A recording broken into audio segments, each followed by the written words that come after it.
Do you like a good scare?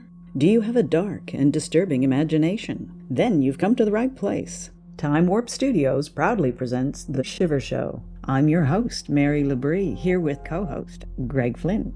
Greg, we're about to listen to Frankenstein. Are you ready to get Bavarian Gothic?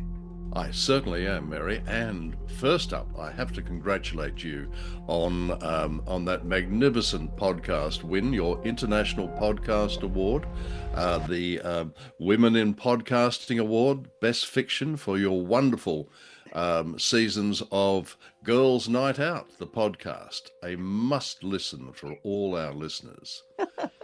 Well, thank you very much. It was very thrilling to get that award, I must say. So thank you for saying that. Well done. Well done. And it's got a terrific cast. And speaking of fiction, in regards to Frankenstein, I just wonder if we're going to have a monster lurch from a secret laboratory and terrorize the neighborhood. My money's on yes. I do hope so. Yes. Otherwise, you and I are going to be very surprised. Okay. Let's go.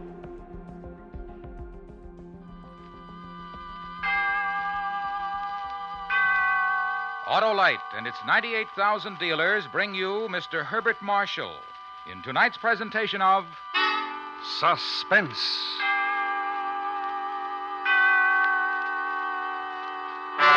Tonight, Autolite presents a new radio adaptation of one of the most famous suspense stories ever written, Mary Godwin Shelley's Frankenstein. Our star, Mr. Herbert Marshall, and hoping once again to keep you in suspense.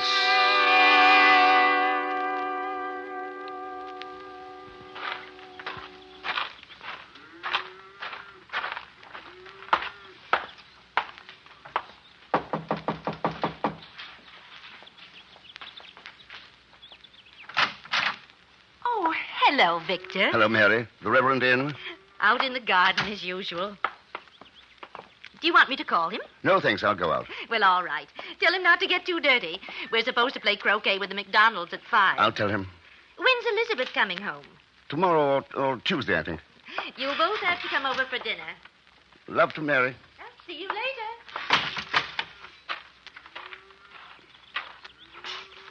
Hi. Oh, you're just in time to give me a hand. Whew. Well, these Indian summers, hot, too sticky. James, I got to talk to you. Well, of course. What, anything wrong? You know, you haven't looked too good for the past month or so. Something on your mind? Yes. Oh, well, then. Let's go in the house. I'll get you a beer. We can talk. No, not in the house. Do you mind if we walk? Oh, of course not. Oh, wait a moment. My pipe over there. There we are.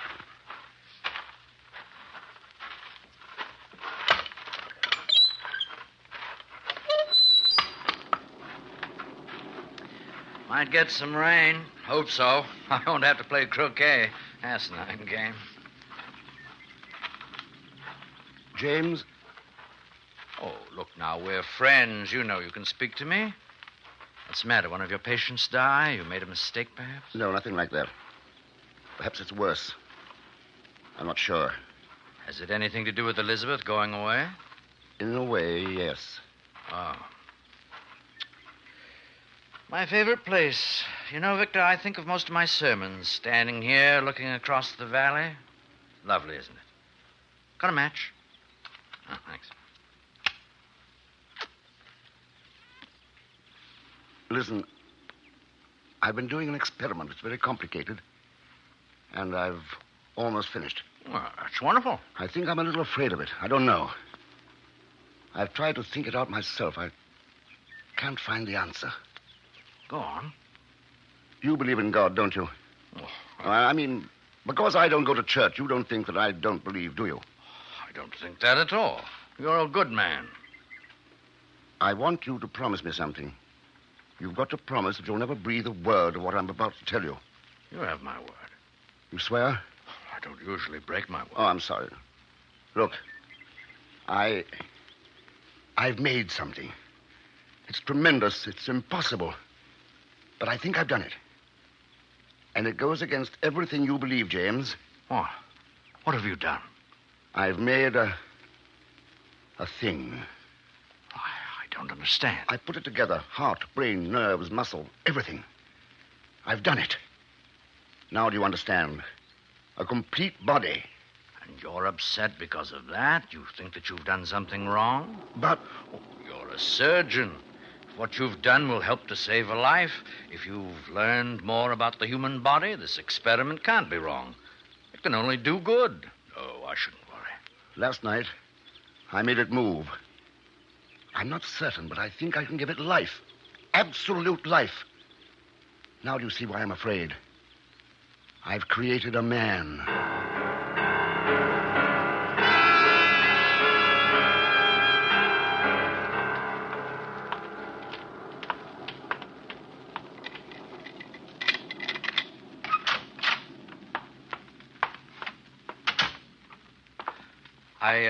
I'd better call Mary. She'll be worried.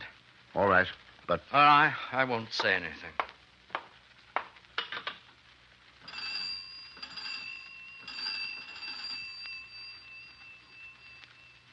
Hello. Mary? No, I'm with Victor. Now, listen, dear, I'm afraid we'll have to put off the McDonald's. Yes, I know. Well, Mary, I have something very important to discuss with Victor. It can't wait. Yes, dear. No, don't wait supper. I'll have something over here. Yes, I will, dear. Goodbye. You don't have to see this thing if you don't want to, James. What is it? In my lab. I had an addition built on. I'm the only one who has a key. I don't say I believe what you've told me, but how do you know you can make it live? I mean, is it anything more than galvanic action? You'll see.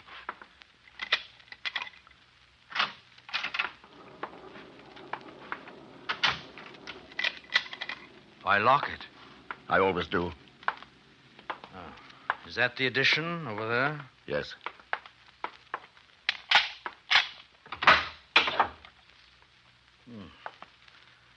Dark. There aren't any windows. It's better that way.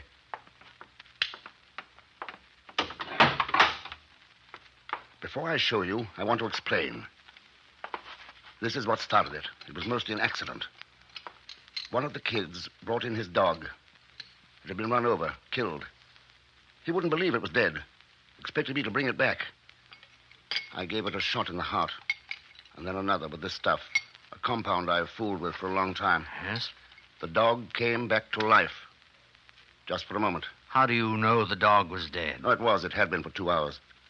All that happened 3 years ago. You've been experimenting on things ever since? Yes. It's wrong. I don't know. No, it's wrong. You don't have to stay, James. What are you going to do? Try to bring it to life? I've got to. I've got to try. Then why did you come to me? I wanted to tell you. I had to tell someone you're my friend. I'm a minister. I preach and believe in the word of God. Do you want to see it? No. No, I don't, but I must.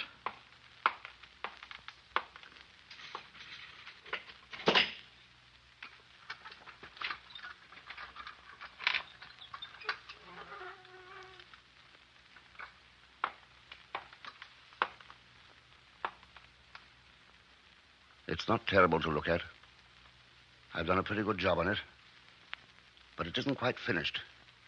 I'm not quite done with the face. Oh, my. Well? No, Victor. Bury it. Let it be at peace. Don't do it. Even if you can, and I can't imagine it possible, don't even try. Do you realize what it would mean to me, to the world?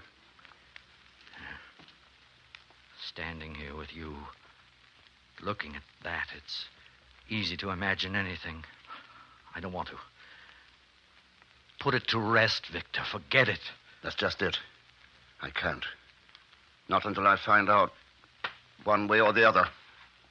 Watch. What are you going to do? I'm going to show you what happened last night. I don't want to see. I don't care. I know better. Oh, listen to me, Victor. This mustn't go on. You've got to stop it. Not yet. Not until I find out. Does Elizabeth know what you're doing? No. Why did you send her away? I didn't want her here when I made the last test. Because you're ashamed. You know it's wrong. You know what she'd think. I'm not ashamed. I think I'm a little frightened at the incredible greatness of what I've done. It's bigger than anything since the world began.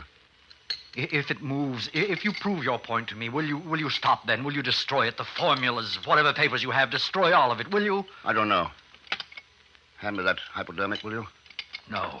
All right. There. If I say I believe you, Victor, if... You don't have to be afraid of it. It couldn't hurt you, you know. There's only enough of this stuff to stimulate a small portion of its brain. I'm not afraid of it. I'm afraid for us all. I've never preached to you, Victor. It moved its left foot last night, then the right. I'm going to try the arm now. Move the light over, please. Thanks. Watch carefully. Only takes a few seconds. Now.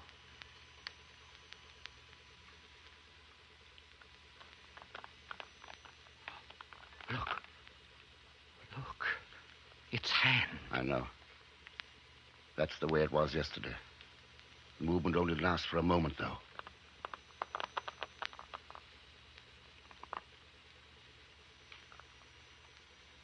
That's all. I don't know what to say. I don't even think I understand what I've seen, except that it's terrible. Because you don't understand, or because of what it means? I'm afraid, if you like. I'm afraid for you, for what you've done. That thing lying there, you've got no right. I won't allow... What's that? What? Listen.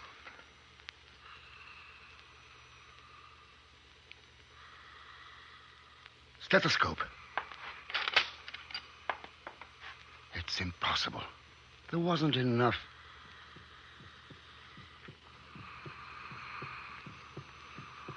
It's breathing, Victor. What have you done? The thing's alive.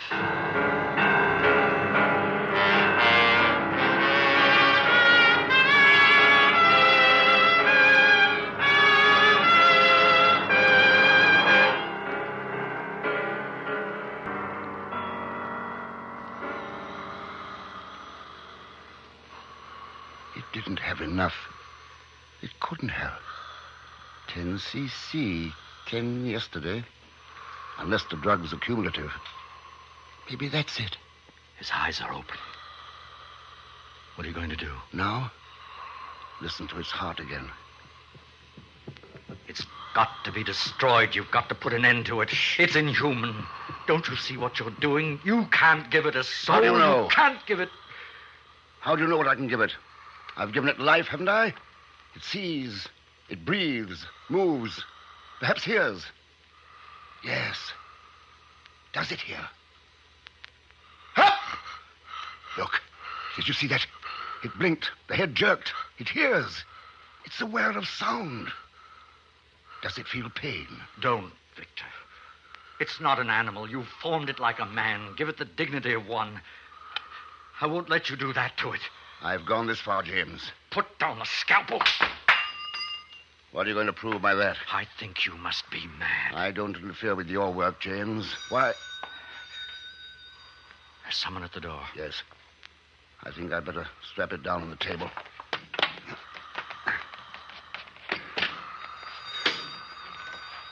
You won't forget your promise, will you? I'm sorry I gave my word. I'm sorry you ever told me about this. I feel I'm as guilty as you are now.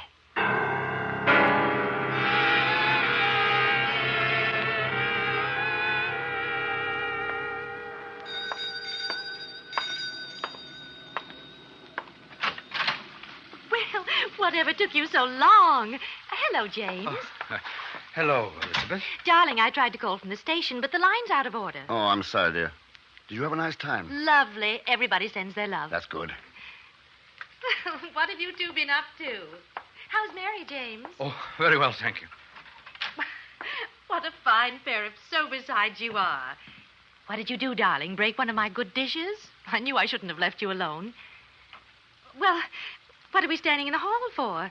Let's go in the living... Elizabeth, I must be going. Mary will be wondering, particularly if the phone's out of order. It's raining very hard. Oh, no, I'll be all right. You'll take an umbrella. There's one in the kitchen. Are you going to tell her? No, You won't unstrap it from the table, will you? not yet. All right, I'll try to come back later. I want to think. About what? You've changed since you came to see me this afternoon. You really don't care what I think now, do you? I suppose not. Thanks anyway, James. Are you going to let it live? That's funny from you. Have I the right to kill it? You've already done something you had no right to do.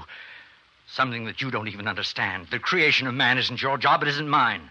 Oh, I know your bright scientific mind's laughing Here's at me. the umbrella, James. But I wish you'd wait until the storm blows over. No, I really must get back. Thank you, Elizabeth. I'll return it tomorrow. Goodbye.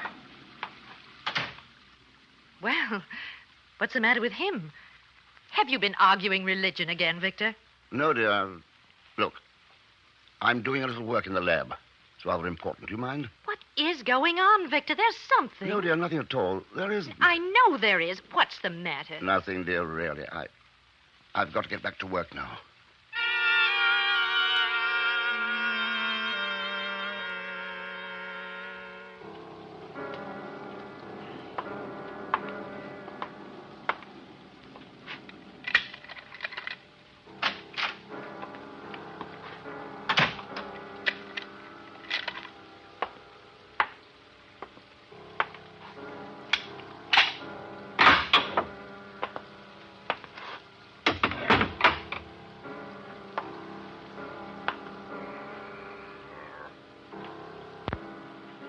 It broke the straps.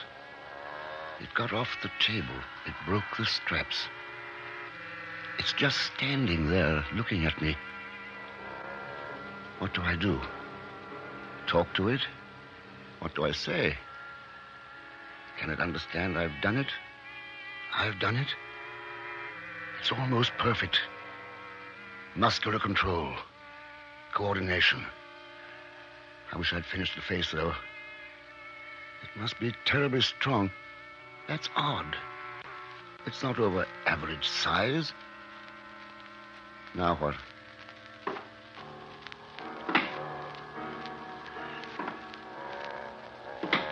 Can you understand what I say? Do you feel any pain? Are you hungry? I'm a man like you. You are a man. Do you understand?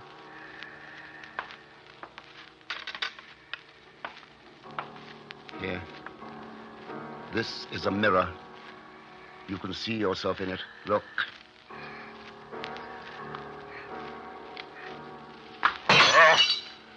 It's all right. It's all right. It's angry.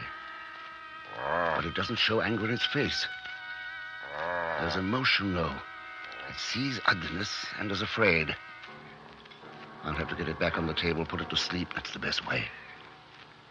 Then use a stronger strap or chain. The eyes, just staring. They seem watery.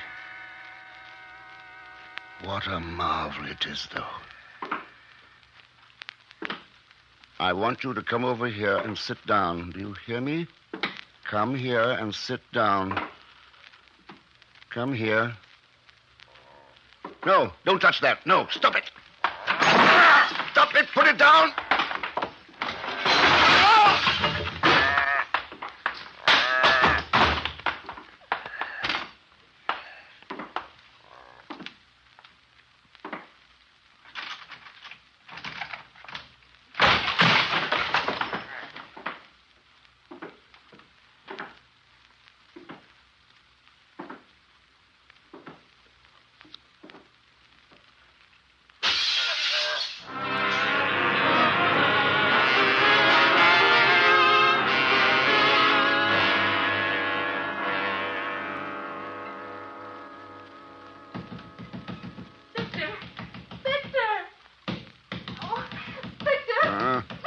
Huh? Will you not? Victor! Victor! Oh. Victor! I heard some noise upstairs. What's happened to you? Who broke the window? The window. Oh, Victor. What's the matter, dear? What's happened? Did you see anyone? But no. Did someone break in? Elizabeth, don't ask me any questions. Just do what I ask. Get your coat on. But why? I'm taking you over to the Gibsons. I want you to stay there. Oh, why? Why? What is it? Oh, Victor, please. I can't tell you about it now. You may have to stay there all night. Hurry, please.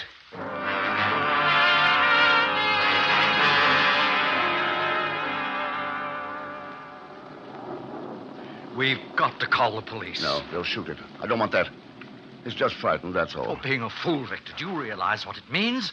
That thing roaming about the country? What about the children, everybody in the village? I'm going to get the police. No, please, James. Give me a chance to find it first. Then what? You do a few more experiments, give it speech, perhaps, and it happens again? It's mine. I made it. I'm not thinking of that now. It's Mary and your wife. We don't even know where it is. If it wants to kill, how do you know where it will start? All right. Just give me an hour. Let me try to find it before we call the police. If I do, I'll take it back and destroy it myself. Do you give me your word? Yes. All right. I'll go with you. Thanks, James. I'll get my rifle. Do you have a gun? Yes. But I'm not going to use it unless it... Yes, unless. That's why I'll take mine. Shan't be mount.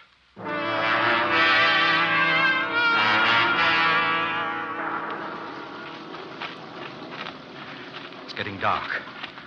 Where do you think it might have gone? It's hard to tell. It's afraid of thunder. It might be hiding in the barn. The old Hamilton place? Yeah. How are you going to capture it? Have you thought of that? I brought along a hypodermic. You're not afraid anymore, are you? No. That's strange, because I am. Not of what it might do to me, but because of the fact that I've seen it. I know it exists. There's the barn. If it's in there, there's no way out the back way. It was boarded up, wasn't it? Yes. I'll go in.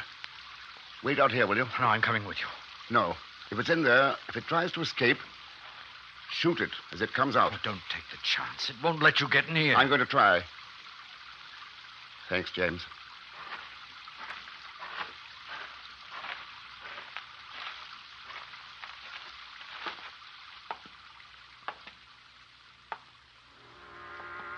I lied. I am afraid. And if it's in here, hiding, waiting for me, I am afraid. I should have destroyed it. James was right. Well, what's the matter with this flashlight? Wet. Ah, that's better. What's that? In the corner.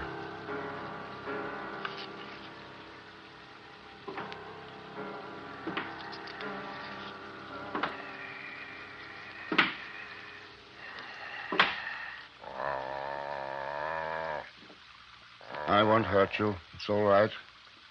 I understand. I won't hurt you. Don't be frightened. It's going to be all right. You'll hardly feel this. It won't hurt.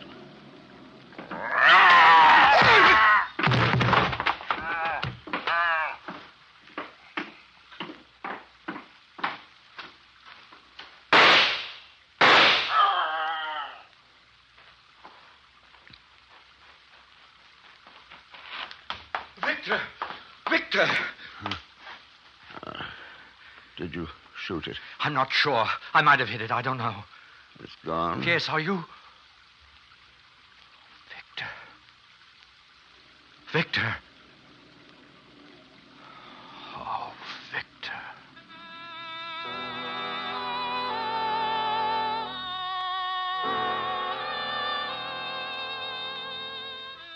He never recovered consciousness again. Outside, I looked for the thing I'd shot at, but there was no sign of it. I returned to the lab and burnt every paper, destroyed every single evidence of Victor Frankenstein's terrible experiment. But the result of that experiment has never been found, nor have I been able yet to convince the authorities that such a thing ever existed.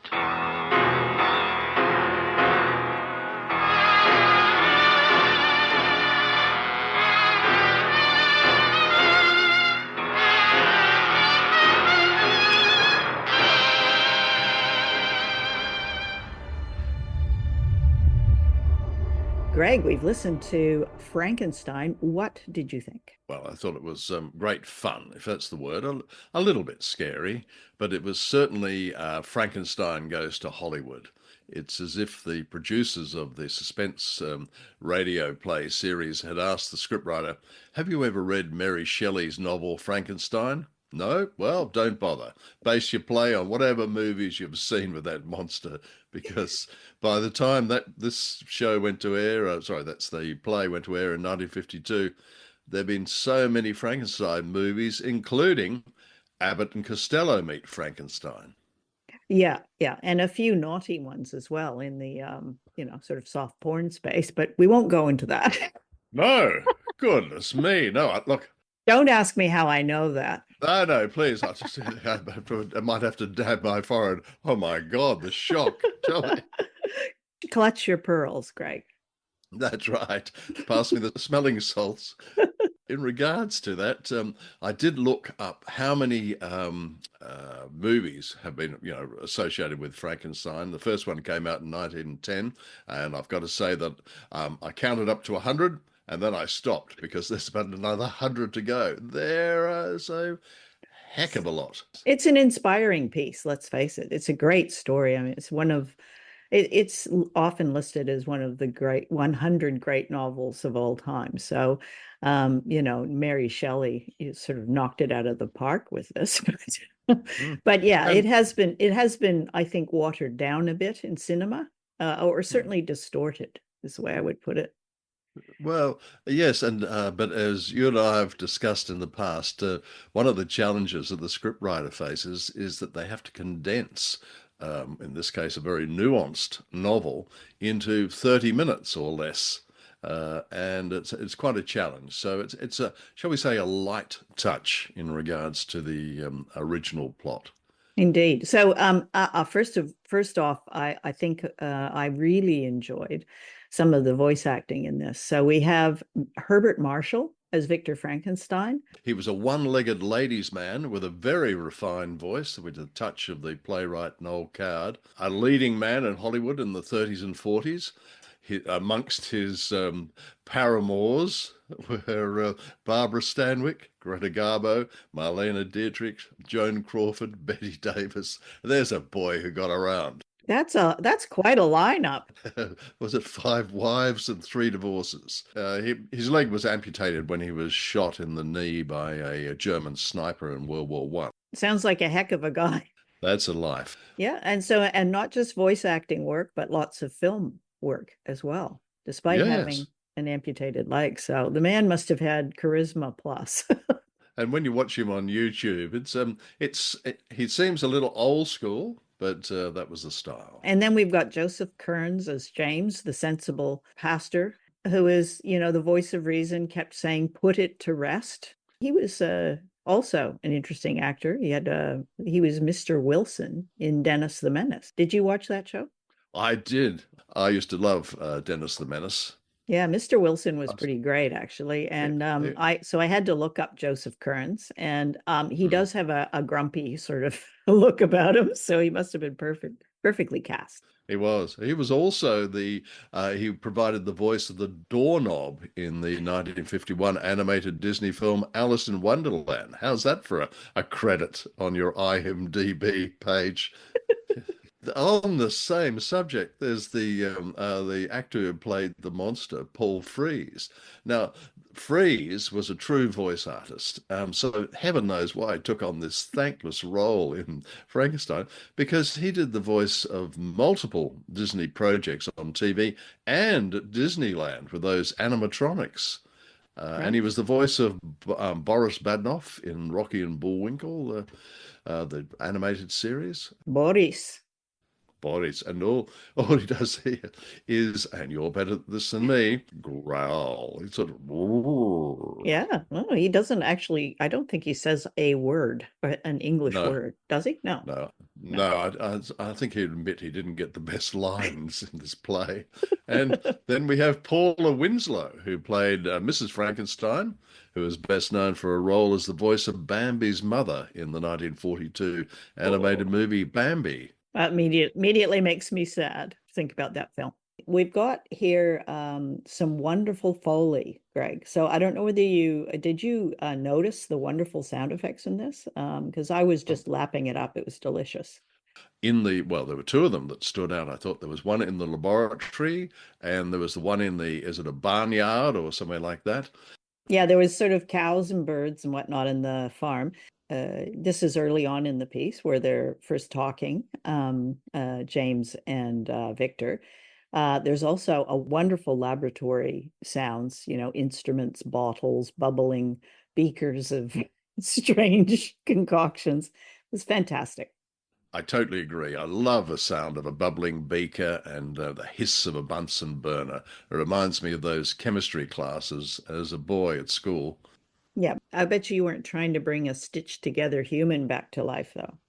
No, surprisingly not. I'm afraid the Jesuit priests who taught me, they may have been surprised, but they were rather pragmatic about these matters, and they probably would have tried to convert the creature. And in the book, of course, the creature is 8 foot tall, and although he's certainly no Brad Pitt in the looks department, and in fact on Tinder he might have needed a little bit of AI imaging to freshen up his features, he wasn't quite the monster in inverted commas that comes across in this play. Yeah, absolutely. And on cinema. So in the novel, he's Victor Frankenstein put some effort in to give him a fine face. So he was not ugly. And he was also quite well spoken. That's the other thing that's substantially different about the book. But we digress once again, right? Oh well, not necessarily because it's we're contrasting the book with the play. Yeah, true. One True. and true, and one of the things I liked about the book is that, and how can I put this delicately? Because I know how sensitive you are about these matters, but I think the Frankenstein in the novel had his needs, if you know what I mean, and that he wanted Victor to create a Mrs. Monster for him. Yeah. I think that's a reasonable request. No one else seems to like me. Everyone's recoiling from me, so I need some companionship. Yeah, that's right. And so and who else is going to whip together an 8 foot woman made out of animal parts and dead human, bits and pieces? Only Victor. Only Victor. So we've talked about the novel a bit, and I guess, the writer is Mary Shelley. For those listeners who haven't read this novel, would you agree, Greg? I think this is a must read. It's not actually a very large novel, but it is just such a good story. And Mary Shelley wrote this when she was 18. Remarkable. It's been a long time since I've read it, and a little fuzzy on some of the details, but I'm certain it wasn't quite like the play we've just listened to. But I do recall that back in 1816, Mary and her romantic poet husband Percy Bysshe Shelley and another poet, Lord Byron, and one of their pals, they were holidaying together in Europe. The weather was so bad, they had a competition to see who could write the best horror story. And Mary produced Frankenstein, a stunning book with lots of layers in it. And she called it the modern Prometheus, Prometheus being the Greek god of fire. And so she published it anonymously in Paris, first of all. She wasn't confident that it would be published in England. And it was just taken off the shelves. It whisked off the shelf so rapidly. And so then she published it in the UK under her name the next year. And it's been like a solid bestseller ever since. But it's considered to be the first novel in the science fiction genre. Is it? No, I didn't know that. Yeah, so written in 1818, I think, or published in 1818. That's It right. is considered the first science fiction novel. It obviously has horror elements to it as well, but The science is galvanism. As in galvanized in some way? Or is that galvanized steel? No, what's galvanism? Tell me. Yeah, it's similar. Galvanizing something requires this process. So you need electricity, and Hmm. it's the what they were investigating in the 1700s and early 1800s that were fascinated with it was what happened if you ran an electrical current. Well, first of all, they were looking at how different elements behaved with that, and that's, the one you're talking about, galvanized steel, etc. But they Hmm. also noticed that if they put electric current through something that was dead, like a frog or something like that, or a fish, it actually reanimated the muscle. Right. And so they not understanding, how muscle works, and we know more about that now. They thought that they were actually shooting life into this dead flesh. So there was and it got caught up in a whole bunch of other studies like anatomy and alchemy and galvanism are kind of like three dark arts that were being investigated. Right. And is there a Frankenstein who plays a part in the actual galvanism story? A real Frankenstein. Yeah, Yeah. there was a castle called Frankenstein Castle. Just to backstep a bit. So Yep. Mary Shelley and her traveling companions were held up in a town called Gersheim while the weather was just horrendous because they were traveling in the winter through Yep. Germany. And about 4 or 5 kilometers away from Gernsheim, I should say, was a castle called Frankenstein Castle Aha. in Bavaria. And they went to visit it because it was architecturally quite a splendid castle, although a bit crumbly. And the person who took them through it told them about one of the prior occupants, a gentleman called Johann Conrad Dippel. Hmm. So now he was known for experimenting in alchemy, galvanism, and anatomy. And there were rumors in the village while he was living there that he used to send his staff out to dig up recently buried bodies and bring the bodies back so that he could experiment with galvanism on these bodies. Naughty, naughty man. Naughty, but you can see how that might have been a bit of an inspiration for Yeah. yeah, for Frankenstein. Ah. Oh, it's great. No, I didn't know any of that. That's a terrific backstory there. Yeah. And speaking of stories, and I'm not certain, as I said, long time since I read the book, so I'm not certain if these were taken from these lines were taken from the book. But in the radio play, there are some intriguing moments. For example, when Frankenstein says to the Reverend, "I've made a thing," which is a somewhat open-ended remark. So no wonder the Reverend's puzzled. I mean, what did he make? A Persian love cake or a Greek salad? I mean, who knows? But then comes as you pointed out, then the Reverend, who's always coming up with these sort of, do this, don't do that. The Reverend says to Victor, "It can only do good. I shouldn't worry." Now, in one of these plays, that's a red flag right there. As soon as they say, "Don't worry," everybody's in trouble, including the listener. Yeah, that's right. That's the rule of horror, isn't it? Yes, that's We right. can't possibly have this happen. Next scene, it's happening. That's right.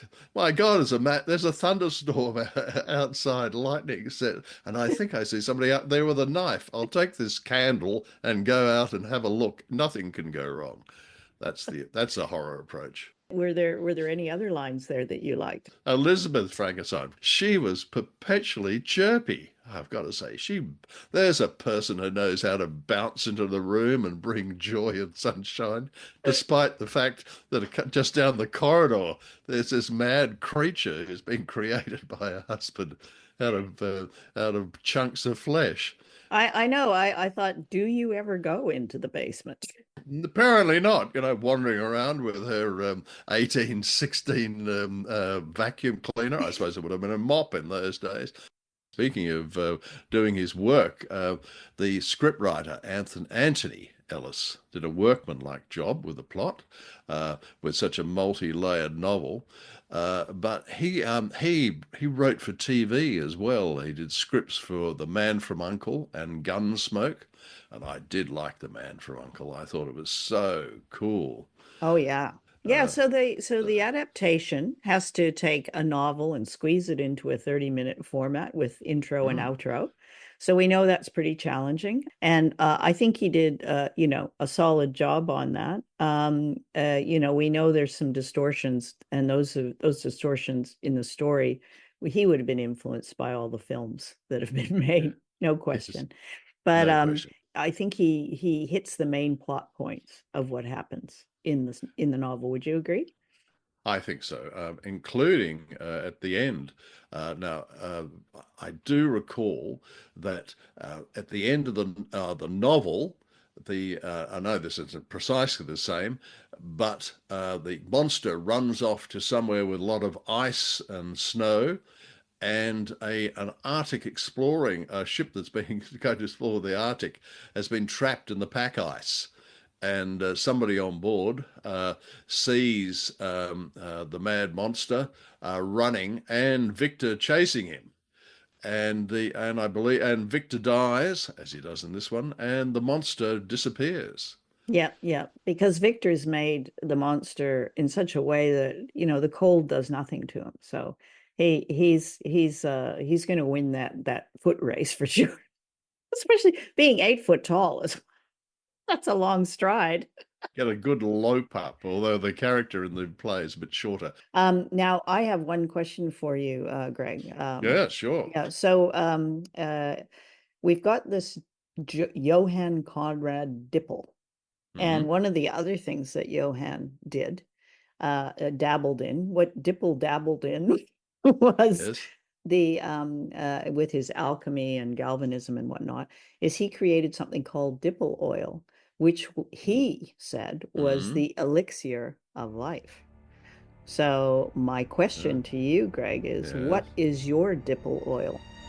Well, I think my Dippel oil might be a tipple. It comes 6 o'clock at night, no matter what the weather.